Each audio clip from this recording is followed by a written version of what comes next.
called Safari TV. And this evening I've been joined by Marc Weiner, and is one of our presenters, been here for a long, long time. And Tara on my far left. Hello.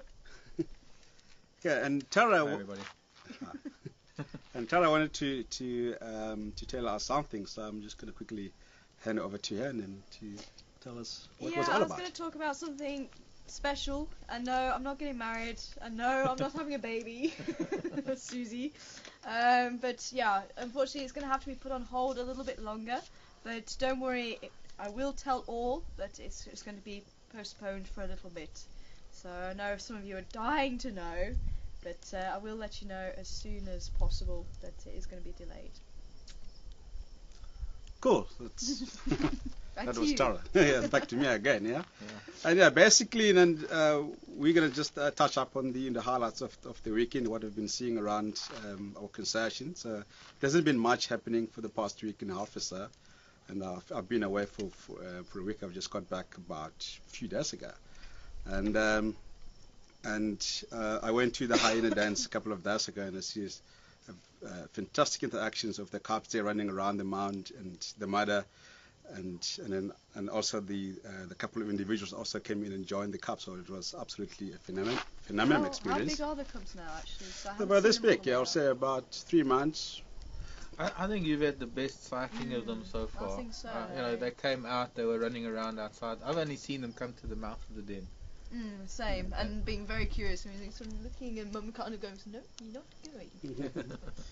Yeah, but it was very cold and windy that morning when I went to the hyena den. But before we actually went to the den itself, and we were driving along the road, and so one hyena walking across the road with a piece of buffalo bone in his mouth. Yeah. And he walked towards the den and stood probably about 5 meters away from the den, and he looked around and he turned around and walked off into the bush and disappeared there, and then he came back again without the piece of bone in his mouth. So I don't know what he did, what she did with it, and I don't know where they found it.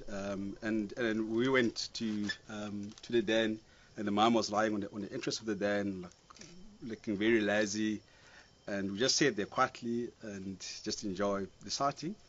And 15 minutes later, and I looked behind the vehicle and saw a big rhino bull walking just behind the Land Rover, and we tried and follow him, and we just couldn't catch up because he just went into very thick stuff there. And we turned around and came back and sat there, and eventually the pups came out and started running around there. They came like from here to the camera, and I looked at us, and they were very, very inquisitive. So it was fantastic sighting, I must say. Yeah, for sure. Yeah, and again, and the mum got up and they started suckling and like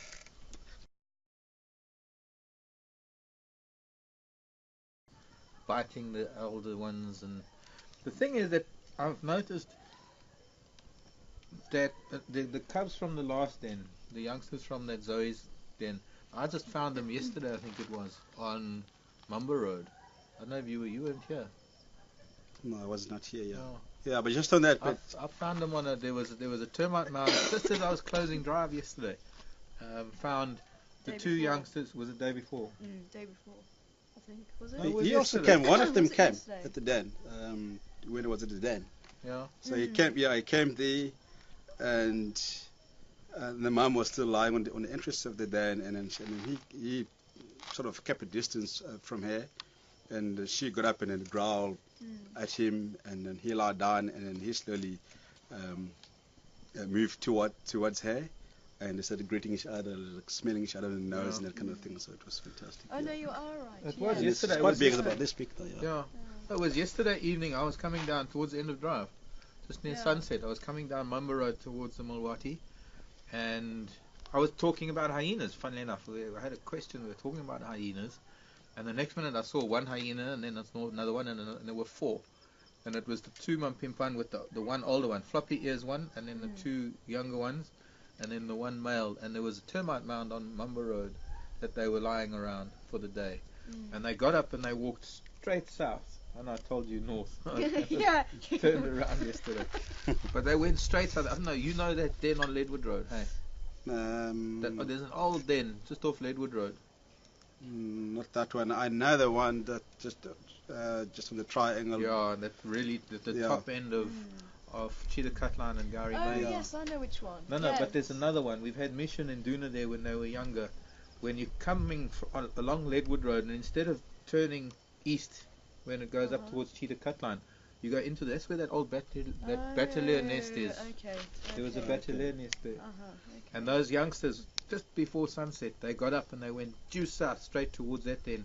And I even said to Abel that he should check that today just in case Floppy here was there. But then, what did you find today? Yes, I did find, didn't I? But evidently there's other than just off Bachelor Red. Yes, but that was when just before you went on leave, I think, or was while you were on leave. I found them, Floppy ear, seven individuals, Floppy ear with the youngsters. They were all hanging around that den on Bachelor Road, and I'd seen them there twice in the morning, and went back there a couple of times. And there were no tracks on the road, no sign of them there at all. So they kind of all went AWOL. And then the last I heard, funny enough, when I went to town the other day, Ryan was telling me they've got a hyena down there that they think is the same Floppy ear, but we need photographs to prove it. Yeah. But they saw a Floppy ear heading up Triple M from the Gowrie Main Junction, heading, what's that, south. Not north this time. Not north this time. Yeah, because the reason why I was saying, I actually managed to get pictures tonight because on the way home, coming back to talk to you guys, I actually bumped into Floppy ear. That was something was telling me go down these roads, and that was why. I was actually originally going to go down Nyala Road North, and something said no, go around the other way. And had I gone down Nyala Road North, I would not have seen her. Came down onto Central, obviously after the batteries died, and she was sitting there where Nyala roads meet onto Central, and where we had Induna catching a frog, and I sat on the puddle, and he was trying to drink. That's where I saw her in the hole, and it's not a hole that's been dug by elephants. It's a hole. It looks like it's actually been dug by her. It's on this side in the bank, and there's another one maybe about a metre and a half, and she was sat there sort of crossing her legs like this looking at us. Yeah. So I managed to get some pictures of her, and she does have a few nicks in the top of her left ear missing, so it's definitely our Floppy ear. Yeah. Tried to have a look at her, she did stand up. Difficult to see if she's given birth. She doesn't look as extended as I would expect her to be if she still has the cubs inside of her. Yeah. But she still is extended at the back here, so it could be that she's just given birth and she's still sagging. Yeah. Could be, but as I say, I couldn't see anything there. What was in the hole in front it looked like there was something dead.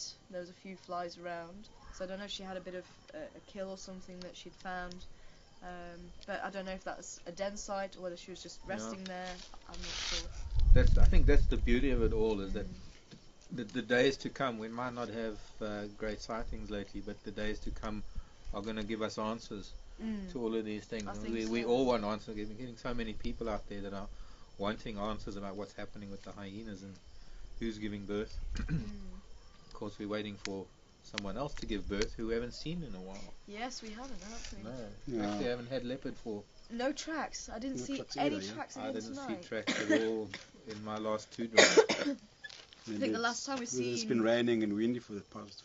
Yeah. Yeah, but that's sort of weather that a leopard's going to move around a little bit.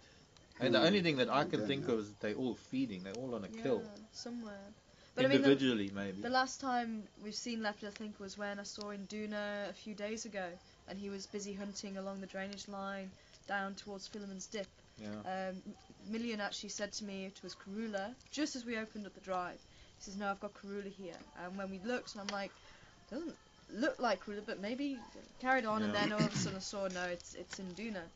And we followed him through the drainage line, and unfortunately the Franklins let his presence go, and he decided, okay, enough was enough, and he went and lay down, and yeah, it was a really nice Well, I saw him at Treehouse Dam a couple of days ago. Just after we closed off the drive, and got off the vehicle to stretch our legs before we came home, and I walked along the dam wall and bumped into him, and he ran off. And he didn't run very far because we actually went to look at him for a while, sat with him for a while, and unfortunately batteries died on us. So just a note on the battery thing. Just let me, if I could just fill you all in on that. We have had some pretty serious issues with power here at Djuma Game Reserve. We are on a single-phase power. It is rather unusual because ordinarily one has a three-phase power coming in from the main power grid.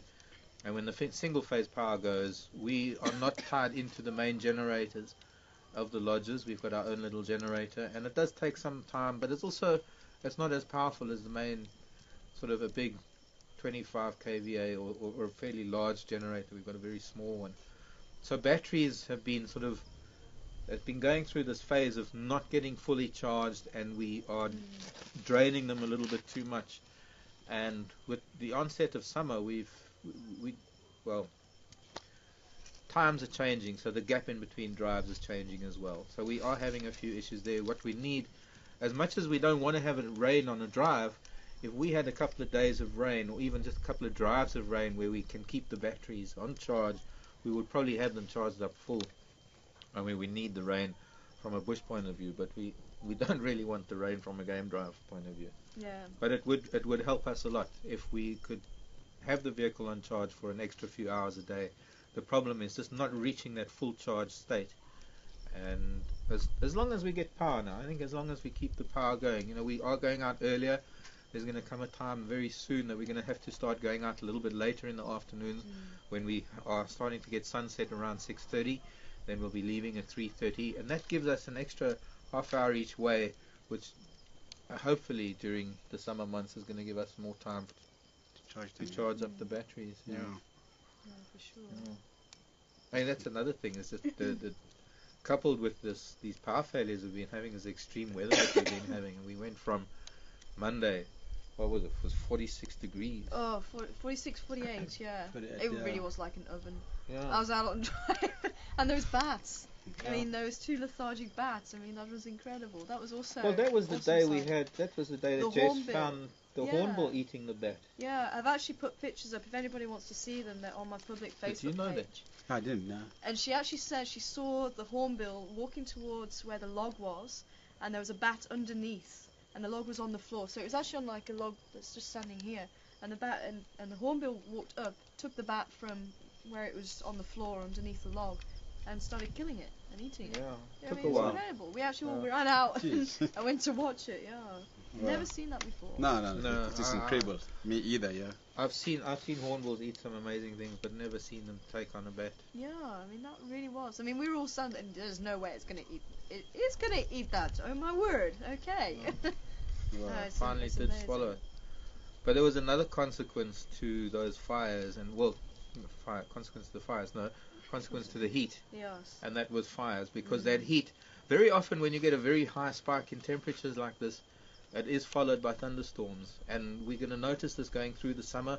We can have daily temperatures of around 30 to 35 degrees, and then suddenly we'll get a day where it'll spike up to 39, 42 degrees, and you can almost guarantee that thunderstorms are going to follow. And as we go into the wet season, the threat of fires are not as bad as now, but this is the critical time. We haven't had any rain yet. The bush is tinder dry, and obviously with this heat that we've had, you've got Recipe for a ideal. It's huge- recipes for fires, and of course lightning did strike in many places, and it did spark a few fires. Did you see it? I mean, you must have seen a couple of fires outside, because we saw. Yeah, I remember when you found me that I've night. found- Yeah, yeah. it was. It was huge before you fire. came back from leave. Yes, yeah. Oh, so you were at home. Yeah, that's right. You were at home Monday for that heat. Yes, yeah. You're lucky. No, it wasn't You're all lucky. fine. No, Yeah, no. it was cooking everywhere. Well, Yeah. yes. Everyone was cooking. But did you have rain in Dixie? Just a little bit, not much. Yeah. I think we must have had about 4 or 5 mils. Yeah. Oh, okay. Not much at all. Yeah.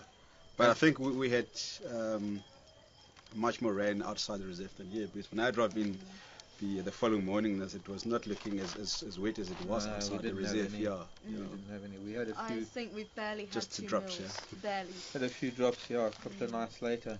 Yeah. But could you see the fire? Could you see those fires outside from Dixie? Yes, I know yeah. you said that Yeah. they were sort of down in the southwest from you. Yeah, when you found him, I was actually standing at U-turn and I could see it like way in a What's that, distance like towards the Dumfries? mountains. Yeah, probably yeah. That's Oh. Dumfries, Old Saba side, but obviously outside We had the such Sabi Sands. Yeah. we had such low, deep cloud, or rather heavy cloud, that when these fires broke out,